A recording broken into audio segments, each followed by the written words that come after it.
오늘 말씀 누가복음 8장 1절부터 3절까지입니다. 누가복음 8장 1절부터 3절까지 제가 봉독하도록 하겠습니다. 그 후에 예수께서 각 성과 마을에 두루 다니시며 하나님의 나라를 선포하시며 그 복음을 전하실세 12 제자가 함께 하였고, 또한 악귀를 쫓아내심과 병 고침을 받은 어떤 여자들 곧 7 귀신이 나간 자 막달라인이라 하는 마리아와 헤롯의 청지기 구사의 아내 요한나와 수산나와 다른 여러 여자가 함께하여 자기들의 소유로 그들을 섬기더라. 아멘. 청년들 스트레스가 많다 그러죠. 괜찮은 직장 구하기가 너무 어렵다고 그럽니다. 물론 일할 곳이 없는 건 아니에요. 중소기업 같은 경우는 만성적인 인력난을 겪는다고 그럽니다. 그럼 거기 가면 되잖아요. 근데 못 가기도 하고 안 가기도 합니다. 왜 안 가냐? 여러분이 알죠. 일단 월급이 넉넉지 않고, 그다음에 워라밸 맞추기가 쉽지 않고, 또 복지가 또 마음에 들지 않고, 또 회사의 전망도 알 길이 없고, 그러니까 가고 싶지도 않고 갈 수도 없고 그런 얘기를 합니다. 반면에 선망하는 또 직장, 회사가 있거든요. 거기 들어가기는 바늘구멍 통과하는 것처럼 그렇게 어렵다고 그럽니다. 진짜 온갖 스펙을 다 쌓아야 된다고 그러고, 그러니까 그 과정이 대학생들이 좀 불쌍해요. 우리 때만 해도 대학 가면 봄, 가을에 통기타 치면서 노래 부르고, 그 다음에 동아리 활동하고, 학점 막 씨밭에 비 뿌리고 이랬거든요. 그래도 아무 문제 없었어요. 다 취직했습니다. 근데 지금은 학점 관리도 해야 되고요, 스펙 관리도 해야 되는 겁니다. 그러니까 대학생들이 대학에 입학해도 1학년 때는 좀 놀기도 하는데 놀면서도 스트레스야. 놀면서도 스트레스를 받는 겁니다. 내 스펙이 되지 않으면 웬만한 스펙 가지고는 어디다 명함도 못 내민다 그러지 않습니까? 자, 그래서 열심히 준비를 했어요. 그래서 취업에 도전을 합니다. 한 번에 붙으면 좋죠. 근데 그런 청년이 얼마나 되겠습니까? 떨어지거든요. 한 번 떨어질 수 있어. 2번 떨어지고 세 번 떨어지게 되면 이제 좌절하고 절망하게 되는 겁니다. 그러다가 이제 나는 안 돼. 그러면서 이제 사회생활을 이제 포기하는 청년들이 점점 많아지고 있다고 그럽니다. 그러니까 연애 못해, 결혼 못해, 애 못 낳아, 이런 분위기가, 그런 사회적인 분위기가 조성이 되는 것 같습니다. 새로운 얘기 아니고요. 늘 있었던 이야기입니다. 어느 때부터인가 이게 자연스러운 얘기가 돼버렸어요. 자, 그런데 이런 뉴스를 접하게 되면 저는 이제 목회자로서, 성도로서 양가 감정이 올라옵니다. 하나는 안 됐다 그런 마음이 들죠. 청년들에게 안 좋은 세상을 물려준 것 같아서 미안한 마음도 듭니다. 자, 그런데 다른 한편으로는 또 안타깝기도 하죠. 젊은이들이 너무 일찍 늙어버렸다 그런 생각도 듭니다. 왜냐하면 우리 인생에서 직업이나 직장이 안 중요한 건 아니에요. 어떻게 그게 안 중요할 수 있겠습니까? 대학 졸업하면 그 다음부터 가장 많이 있는 곳이 직장이거든요. 물론 집에서 더 많이 시간을 보내긴 하지만 자는 시간 빼고 나면 사실 직업의 현장에서 가장 많은 시간을 보내는 겁니다. 어떻게 안 중요하다고 얘기하겠습니까? 하지만 절대적인 건 아니다. 저는 그렇게 생각하는데 여러분 어떻게 생각하십니까? 절대적인 건 아닙니다. 자, 그런데 왜 이 청년들이 직업에 이게 목을 매느냐? 이제 그거 알죠, 우리가. 워라밸 중요하고, 워라밸 균형을 맞추면서 돈도 많이 벌고 싶은 거예요. 자, 그래서 그게 내 인생에서 가장 중요하다고 믿고 사는 것 같습니다. 자, 근데 그 점이 좀 안타까운 거죠. 왜냐하면 중년 어른이 그렇게 생각을 해. 그러면 저도 중년이니까 이해는 됩니다. 저는 또 그렇게 생각하지 않습니다만은 신앙도 없어. 근데 중년이야. 그러면 솔직히 말하면은 신앙 없고 중년이야. 돈이 제일 중요하죠, 인생에서. 안 그럴까요? 왜? 부모님도 공양을 해야 되고요. 부모님께 내 도리는 해야 될 거 아니야. 부모님께 도리 뭘로 할 겁니까? 말로 할 거예요? 돈으로 하는 거예요. 아이, 솔직히 돈으로 해야지. 그럼 무슨 전화만 드려, 일주일에 한 번씩 전화 드려서 아유 뭐 어머니 아버님 뭐 평안하시죠. 끝나. 1년 내 그것만 할 겁니까? 집에 가서 보니까는 부모님 TV가 낡았어. 그것도 좀 바꿔드려야 되고, 냉장고 물 새, 오래된 물 새거든요. 그것도 바꿔드리고, 돈이 필요하단 말이에요. 자녀 다 돈덩어리지 뭐. 자녀 애 키우는 것도 노후도 준비해야 될 거 아니에요. 중년 어른이 그렇게 생각을 하면 그래, 뭐 이해가 된다. 나도 현실을 아니까. 자, 그런데 청년은 좀 다르지 않습니까? 청년은 푸른 게 청년인 거거든요. 청년의 이미 돈 생각이야. 이거는 뭔가 안타까운 일이다. 안타까운 일입니다.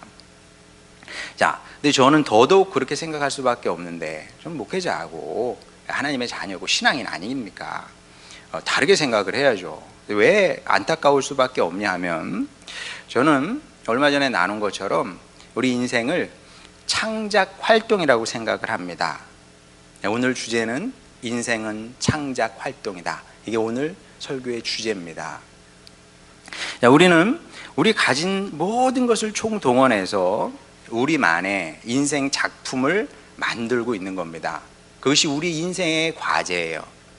우리는 던져진 존재가 아니라 하나님께서 이 땅에 어떤 뜻을 갖고 보내셨고, 그리고 우리는 그 뜻을 따라서 나만의, 왜냐하면 똑같은 인생은 아무것도 없으니까 나만의 작품을 지금 만들고 있는 겁니다. 그리고 성도라면 이 사실이 우리 안에서 아주 분명해야 됩니다. 난 지금 뭐 하고 있다고요? 벌어먹고 살기 위해서 하는 게 아니고 작품을 만들고 있는 겁니다. 이게 분명하지 않으면 사람이 향방 없이 살게 되는 겁니다. 어느 쪽으로요? 그닥 중요하지 않은 곳에 내 인생을 거는 거죠. 나 이 대학에 들어가야 돼. 나 이 직업, 이 직장을 내가 가져야 돼. 그리고 어느 순간인간 중년이 되면 내가 이제 최소한 중산층, 더 넘어서는 상류층에 들어가야 돼. 이런 생각을 갖고 사는 거죠. 이걸 인생의 목표로 알고 살게 된다는 겁니다. 자, 그래, 그렇게 됐어. 그러면 축하합니다. 그래 됐으면 잘 된 거 아니에요. 축하받을 만하네. 자, 그런데 축하받을 만한 사람이 세상에 몇 프로나 되겠습니까? 이거는 현실적으로 불가능해요. 일단 고등학교 등급제잖아요. 등급제야. 1등급 4%밖에 안 돼. 4%. 4% 들면, 여러분 4%에 들는 게 얼마나 어렵습니까? 100명 중에 4명인데. 이미, 그러니까 나머지는 다 2등급 미만 아니겠습니까? 어려운 거예요, 이게. 그러니까 내 뜻대로 되지 않는 사람들이 너무나 많은 거죠. 자, 그러면 이제 다양한 부작용이 생기게 되는 겁니다. 일단 열등감에 사로잡히게 되겠죠. 나는 아무것도 못하는 사람이야. 이런 열등감. 남들 부러워하기만 해. 이렇게 살든지, 아니면 밖을 향한 불평, 원망, 이런 것에 사로잡히게 됩니다. 부모님을 원망할 수도 있고, 아니면 사회를 원망할 수도 있고, 아니면 정치를 원망할 수도 있고, 심지어 하나님을 원망할 수도 있고, 원망 불평으로 사는 겁니다. 그게 아니면 자포 자기 쪽으로 발전하게 되겠죠. 그러면서 하는 말이 있어요. 나는 틀렸어. 이번 생은 틀렸어. 그런 얘기 하잖아. 이번 생은 틀렸어. 이런 말이 이렇게 유행을 한다는 것은 사람들이 그게 유행하니까 그냥 갖다 막 쓰는 것 같아요. 근데 여러분, 이게 얼마나 어리석은 일인지 사람들이 알지 못하고 그냥 막 아무 말이나 막 갖다 쓰는데, 완전히 잘못된 인생은 없어요, 세상에. 예. 틀린 생이 어디 있겠습니까? 만약에 내 생이 틀렸다고 생각을 한다면 그건 왜 그러냐면 내가 그렇게 만든 겁니다. 내가 내 삶을 파괴한 거예요. 네. 하나님이 파괴하셨습니까? 아니면 다른 사람이 내 삶을 파괴합니까? 내가 스스로 파괴해 버린 거예요. 사실 하나님께서 우리에게 다양한 재료를 주신 거거든요. 인생 작품을 만들 수 있는 재료를 주셨어요. 근데 내 생은 틀렸다고 말하는 사람들이 공통적으로 어떻게 생각을 하냐면, 내가 이거 하나님께서 주신 거 마음에 안 들어, 이것도 마음에 안 들어, 저것도 다 마음에 안 들어, 하여간 다 마음에 안 들기 때문에 쓰레기통에 던져버리고 이번 생은 틀렸다, 이렇게 얘기를 한다는 거죠.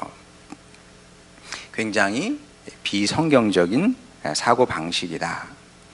여러분, 좋은 대학 안 나와도 됩니다. 저는 뭐 좋은 대학 나왔나요? 네. 좋은 대학 안 나와도 되고요. 뭐 좋은 직업, 좋은 직장 가지면 좋죠. 못 가져도 관계없어. 예. 그것이 우리의 인생 작품을 망치지 않습니다. 그리고 뭐 돈도 없고 뭐 하층민이야, 상관없어. 그래도 얼마든지 훌륭한 인생 작품을 만들 수 있습니다. 천국 작품 대전, 이렇게 얘기해도 틀리지 않습니다. 대한민국 미술 대전, 지금도 있나? 있겠죠. 옛날부터 있었으니까. 그게 있는 것처럼 천국 작품 대전이 있거든요. 우리가 우리 작품을 출품을 할 거예요. 준비하고 있는 겁니다. 거기서 우리가 대상 받을 수 있다니까요. 자, 이게 어떻게 가능하냐? 난 아무것도 없는데. 가능하다는 것을 이제 본문 이야기가 보여주고 있는 겁니다. 자, 본문에 등장하는 인물들은 다 탁월한 인생 작품을 만든 사람들이에요. 그래서 천국 작품 대전에 자신의 작품을 출품을 해서 다 대상을 받았습니다. 공동 대상을 받은 사람들이죠. 자, 그래서 우리는 롤 모델을 밖에서 찾으려고 그러면 안 됩니다. 가끔 이제 청년들 만나서 물어봐요. 뭐 존경하는 사람 있냐? 뭐 스티브 잡스를 존경하고 아인슈타인을 존경하고. 아니에요. 우리는 그런 사람을 존경하면 안 됩니다. 그런 사람을 롤 모델로 삼으면 안 돼요. 예. 물론 제가 그분들의 세계사적인 이런 공로, 역할, 이런 걸 부정하는 건 절대 아닙니다. 그분들은 앞으로도 오랫동안 인류가 위인으로 기억할 탁월한 분들이죠. 그걸 누가 부정을 하겠습니까? 자, 그런데 그것은 어디까지나 사람의 평가일 뿐이지 하나님은 이들의 인생에 높은 점수를 부여하시지 않죠. 하실 수가 없는 겁니다. 왜 그러냐? 그건 여러분이 알죠. 여러분이 뭐 신앙생활 하루 이틀 합니까? 예, 그 이유를 여러분이 알고 계세요. 자, 그래서 우리의 관심은 밖에 있는 사람들이 아니라 우리 믿음의 선조들이죠. 정말 믿음을 지켜냈고 주님의 말씀대로 살아내서 멋진 인생 작품을 만든 사람들이 있거든요. 예, 그분들을 보면서 그분들에게 배워야 되는 겁니다. 자, 그러면 우리가 뭘 배워야 되느냐? 1절에 보면 예수님의 12제자가 일단 나옵니다. 객관적으로 보면 예수님의 12제자, 우리가 객관적으로 볼 수 있는 눈이 있단 말이에요. 객관적으로 평가를 하게 되면 이분들은 뭐 특별할 것이 없는 사람들입니다. 예, 모든 면에서 평균 이하의 사람들이었습니다. 우리보다 뭐 낫지 않아. 저는 우리가 차라리 나을 수 나은 부분이 많죠. 객관적으로 보게 되면. 자, 근데 이분들이 뭐 사회적으로 무슨 뭐 그다음에 교육적으로만 뭐 우리보다 못한 것이 아니고요. 성품도 그렇게 좋지 않았습니다. 한번 보겠습니다. 마가복음 9장 33절 34절. 가버나움에 이르러 집에 계실새 제자들에게 물으시되 너희가 길에서 서로 토론한 것이 무엇이냐 하시되 그들이 잠잠하니 꿀먹은 벙어리가 된 거죠. 왜냐하면 차마 말할 수가 없는 거니까. 차마 말할 수가 없어요. 마치 우리가 자녀들 뭐 잘못해서 크게 잘못해서 어떻게 된 거야 물어보면 대답을 못 하거든요. 왜냐하면 차마 말할 수가 없어. 자기 입으로도 발설할 수가 없는 거예요. 그런 상황입니다. 그럼 도대체 무슨 일이 있었길래 이는 길에서 서로 누가 크냐 하고 쟁론하였습니다. 인격이 덜 된 사람들이에요. 기독교적인 마인드가 저 때까지도 아직 없었던, 예수님은 그게 따라다녔지만 이게 발전이 더딘 사람들이었거든요. 그런데도 놀랍게 이런 치명적인 한계, 사람에게 누구나 치명적인 한계가 있거든요. 인격적인 한계는 굉장히 큰 겁니다. 극복이 잘 안 되는 거거든요. 근데 그것을 극복해서 대상 작품을 만들어낸 거 아니겠습니까? 제자들이. 그러니까 이들은 신앙세계의 베토벤 같은 사람입니다. 엄청난 기적을 만들어낸 거죠. 여러분, 안 들리는데 어떻게 위대한 작품을 쓰겠습니까? 악보를 쓰겠어요? 불가능한 일인데 베토벤 해냈지 않습니까? 예수님의 제자들도 사실 불가능한 일을 해낸 겁니다. 물론 이걸 예수님의 제자들이 했느냐, 뭐 성령의 능력으로 했느냐, 다 같이 합력해서 한 거죠. 제자들 뭐 가만히 있었겠습니까? 애들도 나름의 수고가 있었고, 나름의 그 피눈물 흘리는 고통의 시간도 있고, 그런 과정을 통해서 멋진 인생 작품을 만들어낸 거 아니겠습니까? 자, 그러면 이게 어떻게 가능했느냐? 자, 1절 보도록 하겠습니다. 그 후에 예수께서 각 성과 마을에 두루 다니시며 하나님의 나라를 선포하시며 그 복음을 전하실세 12 제자가 함께하였고. 별거 아닌 것 같은데 별게 아닌 게 신앙에서는, 신앙의 세계에서는 가장 중요한 겁니다. 12 제자는 우리 예수님과 함께하는 사람이었다. 이게 인생 작품에서 가장 중요한 기본이고 기초인 겁니다. 우리 신앙의 작품을, 우리 신앙의 인생 작품을 회화에 비교한다면 회화에서 가장 중요한 건 배경 아닐까요? 배경 어떤 배경으로 하고 있는지, 어떤 구도로 이게 배경이 잡혀 있는지, 거기에 뭐 인물이 들어가든 아니면 뭐 과일이 들어가든 그렇게 되는 거 아니겠습니까? 배경이 기본이고 중요한 건데, 마찬가지로 우리 성도의 삶에서도 이 배경이 되는 게 있는데, 배경을 만들어야 되는데 이게 가장 중요한 거다. 그래서 여러분도 이 사실을 늘 기억하며 살아야 되는 겁니다. 어떻게 하면 내 배경을 아름답게 만들 수 있을 것인가? 어떻게 만들어요? 이 말씀이 가르쳐주고 있는 겁니다. 주님과 동행함으로 우리의 삶의 배경이, 우리 인생 작품의 배경이 만들어지게 되는 거죠. 자, 그러면 좀 어려워요. 예수님이 보이지 않는데 어떻게 예수님과 동행합니까? 어렵게 생각할 필요가 없습니다. 교회는 예수님의 몸이라 그랬거든요.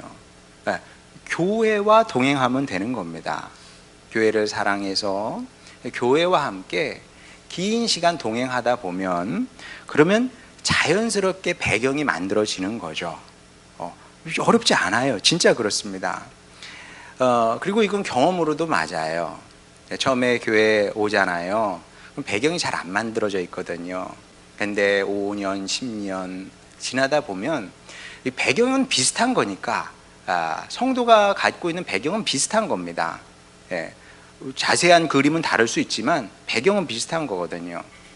근데 그렇게 함께 교회 생활을 하다 보면 우리가 비슷한 배경을 가진 사람이 됐다는 것을 확인하게 되죠.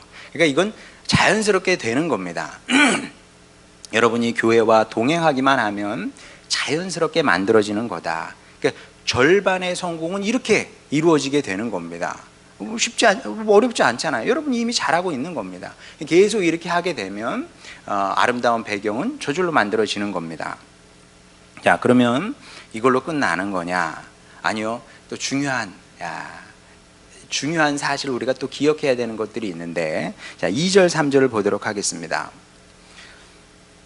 또한 악귀를 쫓아내심과 병 고침을 받은 어떤 여자들, 곧 7 귀신이 나간 자 막달라인이라 하는 마리아와 헤롯의 청지기 구사의 아내 요한나와 수산나와 다른 여러 여자가 함께하여 자기들의 소유로 그들을 섬기더라. 자, 2절 3절을 보게 되면 두 부류의 사람들이 이제 나오는 것을 보게 됩니다. 뭐 그렇게 하고 싶진 않지만 뭐 자연스럽게 사람은 구분이 되는 거거든요. 뭐 노인과 뭐 청년, 뭐 구분하지 않으려도 구분이 돼요. 예, 그렇지 않아요. 그리고 뭐 남자와 여자, 우리가 뭐 구분하고 싶지 않아도 그냥 저절로 구분이 되는 것처럼 2절 3절에 소개되는 사람들이 자연스럽게 구분이 됩니다. 2절에 소개되는 사람들은 사회의 하층민이었을 가능성이 큽니다. 2절에 여러 가지 뭐 악기에 들려가지고 주님께서 쫓아내 주셨고 병 고침을 받은 사람들, 그 중에 하나가 이제 마리아인데 사회 하층민이었을 가능성이 크고요. 3절에 소개되는 사람들은 상층 에 속하는 그런 사람들이었겠죠. 헤롯의 정직이 구사야 아내 요한나와 수산나와 다른 여러 여자가 함께하여 자기들의 소유로 그들을 섬기더라.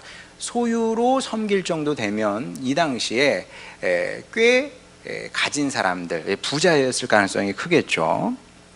자, 그래서 사회적 관점에서 보게 되면 2절의 등장인물과 3절의 등장인물은 어울리지 않습니다. 어울리지 않기 때문에 한 자리에 있기 어려운 사람들이었어요. 자, 그런데 이게 초대교회의 능력이었던 거죠. 초대교회의 능력, 성령의 능력이 이게 가능케 했던 겁니다. 원래 모든 사회에는 어쩔 수 없습니다. 지금도 사실은 마찬가지예요. 그러니까 비슷한 사람들이 모이게 돼 있습니다. 그래서 이제 진짜 건강한 교회는 어떤 교회냐 하면 많은 차이, 그러니까 다양한 사람들이 모여서 하나를 이루는 교회가 진짜 말씀의 교회이고 성령께서 역사하는 교회인 겁니다. 비슷한 사람들이 모여 있어. 근데 이제 그거는 이제 그닥 바람직한 건 아닌데, 근데 우리가 이제 또 이해는 해야 됩니다. 왜냐하면 쉬운 일은 아니에요. 그러니까 이제 뭐 교육 차이가 있고 재산 차이가 있고 직업의 차이가 있고 이러면 좀 어렵습니다. 높이 있는 사람도 어렵고요, 아래에 있는 사람도 어렵고. 근데 보다시피 초대교회는 그런 거 없었어요. 뭐 하층민이나 뭐 상층민이나 다 같이 어울렸고요. 심지어 바울 서신에 보게 되면 이제 종들도 교회의 일원이 되거든요. 여러분, 이거는 사회적 혁명인 겁니다. 사회적 혁명. 여러분, 조선시대에 복음이 우리나라에 들어왔다면, 물론 이제 이게 구한말에 들어오긴 합니다만은 조선시대 후반기에 들어오긴 하잖아요. 근데 그냥 다 사형이었거든요. 왜냐하면 사회 질서를 뒤흔드는 이 사상이야. 그 사람들이 볼 때는 이 복음을 이 사상으로 생각을 한 거죠. 사대부 사회에서 어디 남녀가 같은 공간에서 예배를 드려? 종과 양반이 같은 공간에서 예배를 드려? 있을 수 없는 일이거든요. 근데 있을 수 없는 일을 초대교회는 해낸 겁니다. 자, 그리고 성경도 그런 구분하지 않는다는 거예요. 보다시피 같은 급으로 얘기를 하고 있다는 겁니다. 같은 급이야. 하층민이나 상층민이나 그런 게 어디 있어, 그리스도 안에서. 그냥 다 하나지. 한 가족이에요. 자, 우리가 이 이유를, 성경이 이렇게 말씀할 수밖에 없는 이유를 잘 생각을 해야 되고, 그리고 이 말씀이 여전히 오늘도 우리에게 중요한 어떤 하나님의 뜻을 전하고 있다는 거죠. 자, 어떤 뜻이냐? 시대가 지났는데도 사람들은 그 옛날 사고방식을 버리지 못해요. 옛날에는 뭐 양반, 종 이걸 구분했다면 요즘 뭘 구분합니까? 흙수저, 금수저 그런 얘기를 한단 말이에요. 그래서 어떤 수저를 물고 태어나느냐에 따라서 인생이 결정된다. 그렇게 이제 이야기를 하고, 그게 진리야. 현대인에겐 그게 진리처럼 받아들여지고 있다는 거예요. 그 마치 뭐 사실 그게 복음도 아닌데 좋은 얘기도 아닌데 그걸 붙들고 산다니까요. 자, 그런데 성경에는 이런 논리가 없다. 당연하죠. 성경에 하나님의 말씀에 이런 논리가 있을 수 있겠습니까? 성경에는 이런 논리가 없습니다. 마리아를 보시기 바랍니다. 다시 2절 보게 되면 곧 7 귀신이 나간 자 막달라인이라 하는 마리아 얘기를 한다는 거죠. 7 귀신이 들렸습니다. 7이라는 것은 성경에 보게 되면 완전 숫자잖아요. 완벽하게 귀신 들린 사람이에요. 이 사람은 완벽하게 귀신이 들려버렸습니다. 자, 그러면 완벽하게 귀신이 들렸으니 그러니까 귀신이 충만하게 임한 사람입니다. 망한 인생이죠. 이번 생은 틀렸다, 이 말을 해야 되는 사람은 마리아입니다. 마리아가 원래 이 말을 해야 되는 거예요. 그런데 오히려 마리아는 이걸 극복해내서 대상 작품을 만들어 냈습니다. 어떻게 이게 가능했느냐? 자신의 저주를 잘 활용했기 때문에 그런 겁니다. 그러니까 이 어떻게 활용하느냐의 문제예요. 어떻게 활용하느냐의 문제예요. 내가 가진 게 진짜 아무것도 없어, 저주받은 인생이야, 망한 인생이야, 그럼 망한 거예요. 그러나 우리가 망하는 게 어떻게 아버지 하나님의 뜻이겠습니까? 내 마음엔 들지 않아. 이게 어떻게 마음에 들겠습니까? 완벽하게 귀신 들렸는데. 그러나 주님의 도움을 의지하고 이걸 극복해낸 거 아니겠습니까? 주님의 도움을 받아 극복을 해냈기 때문에 그 대상 작품을 만들어낼 수 있었던 거죠. 자, 그러면 요한나와 수산나는 어떻게 대상 작품을 만들어냈느냐? 이 사람들은 다릅니다. 이 사람들은 다른 사람이었어요. 특히 요한나 같은 경우는 이 최고 상류층 사람이었거든요. 남부러울 것 없는 사람이었습니다. 남편이 왕궁의 고위 관료였습니다. 왕궁의 고위 관료, 지금으로 치면 뭐 장관급 되겠죠. 지금 장관님들이야 뭐 월급 그렇게 많이 받습니다만은 옛날에 비하면 뭐 그렇게 또 많이 받는 것도 아니거든요. 2000년 전에 왕궁의 고위 관료가 얼마나 돈이 많았겠습니까? 그러니까 요한나는 풍요를 누리며 살 수 있는 사람이었어요. 풍요를 누리면서 먹고 싶은 거 먹고 사람 부리면서 이렇게 살 수 있는 사람이었다는 거죠. 자, 그런데 그러지 않았다는 겁니다. 대신 3절 말씀처럼 자신의 소유로 주님의 사역을 섬겼던 것을 보게 됩니다. 그러니까 가진 것을, 자신의 소유를 잘 활용했다는 거죠. 그런데 이게 남의 얘기여서 쉬워 보이지 쉬운 일 절대 아니었을 겁니다. 여러분, 고위 관료의 아내입니다. 아니, 품위가 있고 품격이 있는 거예요. 아무 사람이나 따라다니면 안 되지 않습니까? 남편이 좋아했을 것 같아요? 당연히 안 좋아했겠죠. 당연히 안 좋아했을 텐데, 몰라, 이게 어떻게 가능했는지 모르겠지만 요한나도 그렇고 수산나도 그렇고 주님을 따르면서 뭐 필요한 게 무엇이었는지 우린 모르지만 왜 필요한 게 없었겠어요? 예수님께서도 인간의 육을 입고 이 땅에 오셨기 때문에 육체의 필요가 있었을 것이고, 사역을 하려다 보면 당연히 재물이 필요했겠죠. 그 재물을 후원하는, 돈을 후원하는 그런 사역을 했다는 겁니다. 그 결과 이들도 멋진 대상 작품을 만들어낼 수 있었던 거죠. 자, 그래서 우리도 이 생각을 바꿔야 되는 겁니다. 사람들은 뭐가 있으면 내가 할 수 있을 거라고 생각을 해요. 꼭 그런 건 아닙니다, 여러분. 뭐가 있다고 내가 주님의 사역을 더 잘할 수 있는 건 아니에요. 내가 없으니까 난 아무것도 못해. 그것도 아닌 겁니다.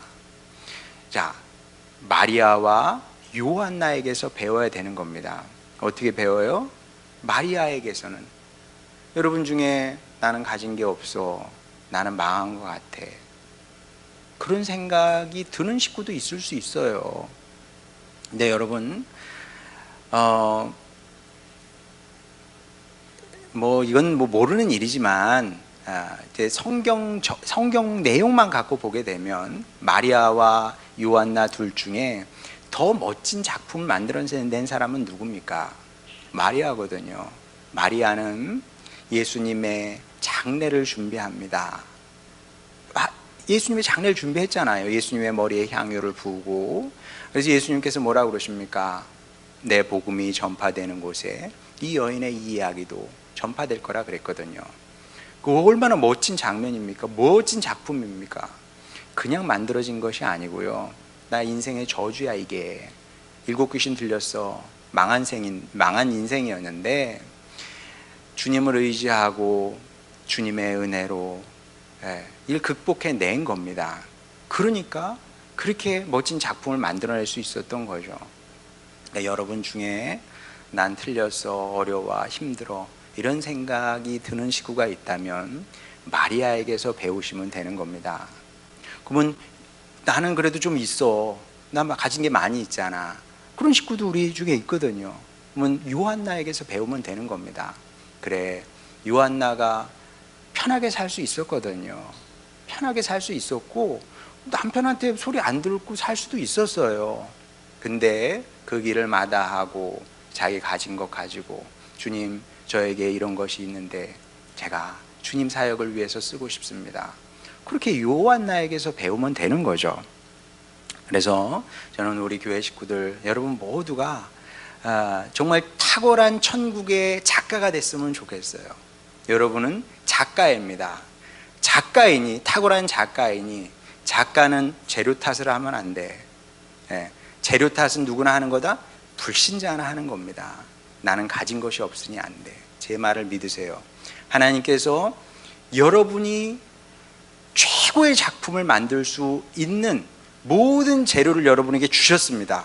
공평하게 주셨어요. 아이 목사님, 공평은 무슨 공평, 저 사람 저렇게 있고 나는 없는데. 아니에요. 내가 어떻게 생각하고 어떻게 믿고 사느냐에 따라서 공평할 수도 있고 가장 없는 사람이 더 많은 것을 가지고 있다고 할 수도 있는 거거든요. 그러니 여러분 제 말을 믿고 천국의 위대한 작가로 사시기 바랍니다. 그래서 여러분 가진 것 가지고 여러분에게 주어진 것들이 있거든요. 그것을 정말 예술적으로 잘 승화시키는 여러분 모두가 되시길 바랍니다. 그래서 바라기는 천국 대전이 열리는 그날에 저도 그렇고 여러분도 그렇고 우리의 인생 작품을 주님께 내놓았을 때 주님께서 잘했다 칭찬하시고 최고의 상으로 갚으시는 그런 은혜를 누리는 여러분 모두가 되시기를 주님의 이름으로 축원합니다. 우리 찬양 부르고 기도하도록 하겠습니다.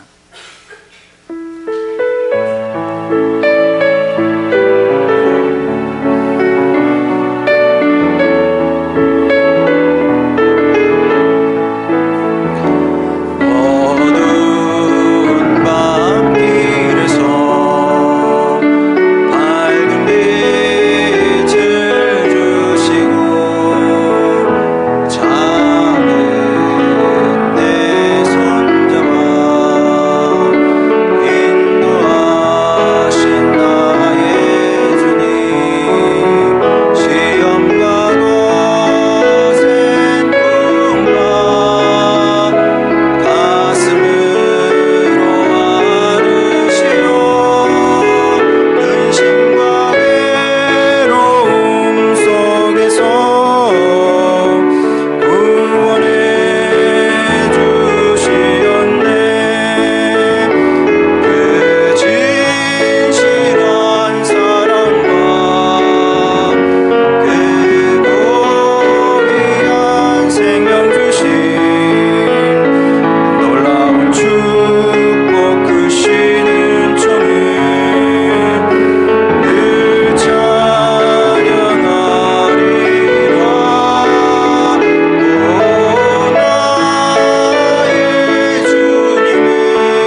말씀을 생각하면서 우리 통성으로 기도할 텐데, 우리 이런 기도 제목으로 주님께 나갔으면 좋겠습니다. 주님, 제가 착한 주님의 아들, 딸이 되겠습니다. 착한 주님의 아들, 딸이라는 것은 받아들이는 겁니다.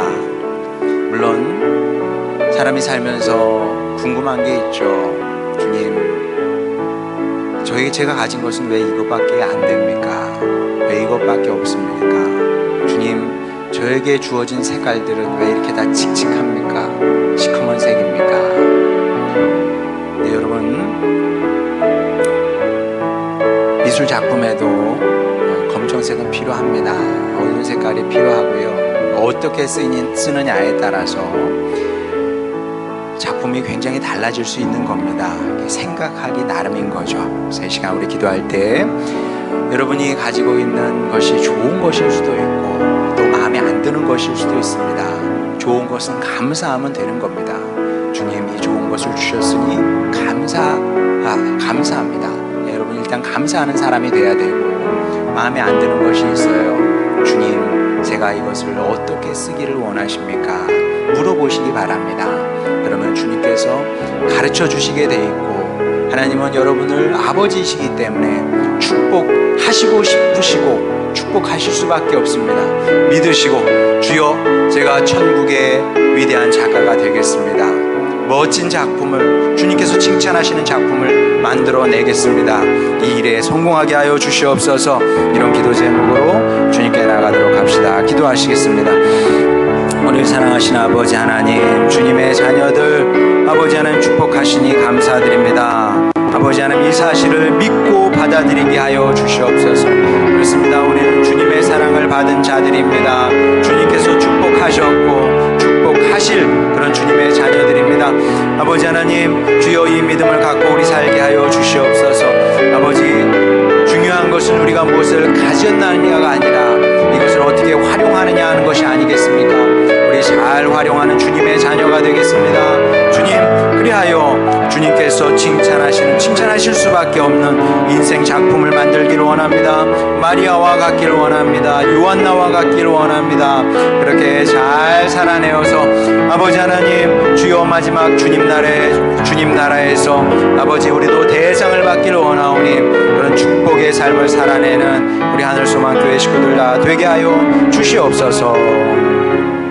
감사드립니다. 주님 열심히 살아서 우리 대상의 자리에, 그 상 받는 자리에 있기를 원합니다. 그러한 우리 식구들 다 되게 하여 주시옵소서. 예수님의 이름으로 기도드렸습니다. 아멘.